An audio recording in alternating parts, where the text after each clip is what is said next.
একটা আইন এবং ইনফরমেশনের কথা একটু জানাই।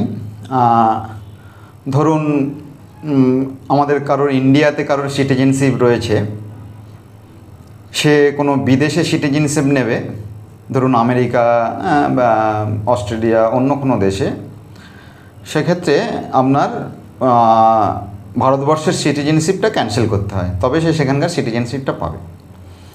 আবার এমনও আইন রয়েছে যে যেখানে ভারতবর্ষের সিটিজেনশিপটা রাখাও যাবে, অন্য দেশের সিটিজেনশিপটাও নেওয়া যাবে এবং সেটাও রাখা যাবে। এই রকম কিছু দেশ আমাদের আছে এবং সেই দেশগুলো হলো ক্যারিবিয়ান দেশ। এই ক্যারিবিয়ান দেশের সিটিজেনশিপ অনেকে নিয়ে রাখেন, আবার ভারতবর্ষেরও সিটিজেনশিপ নিয়ে রাখেন কিংবা অন্য দেশের সিটিজেনশিপ নিয়ে রাখেন, আবার ক্যারিবিয়ান দেশের সিটিজেনশিপও নিয়ে রাখে।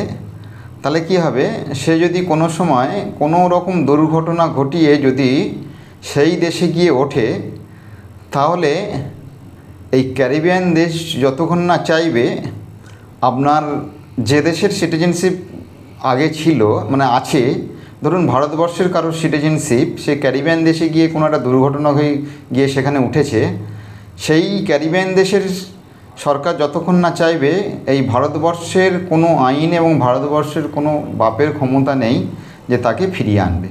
কোনো ইন্টারপোল হ্যানাপোল কোনো কিছু কাজ করবে না। তা সুতরাং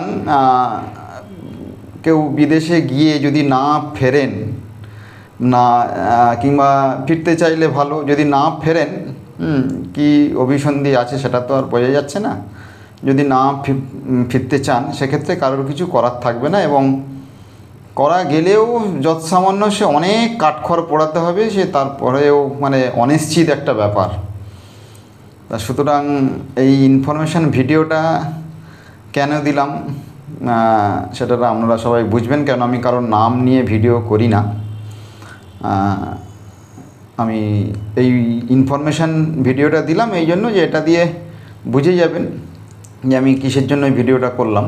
কেননা যদি কেউ দুর্ঘটনা করে কিংবা কোনো অপরাধ করে যদি সেই ক্যারিবিয়ান দেশে গিয়ে ওঠে আর সেই দেশের যদি সিটিজেনশিপ নিয়ে থাকেন, যদি ভিতরে ভিতরে থেকে থাকে, তাহলে সে যদি না চায় নাও ফিরতে পারেন, এটা তার এখতিয়ারে রয়েছে। তা এইটুকু ইনফরমেশান দেওয়ার, বাকিটা তো সময় বলবে। সবাই ভালো থাকবেন।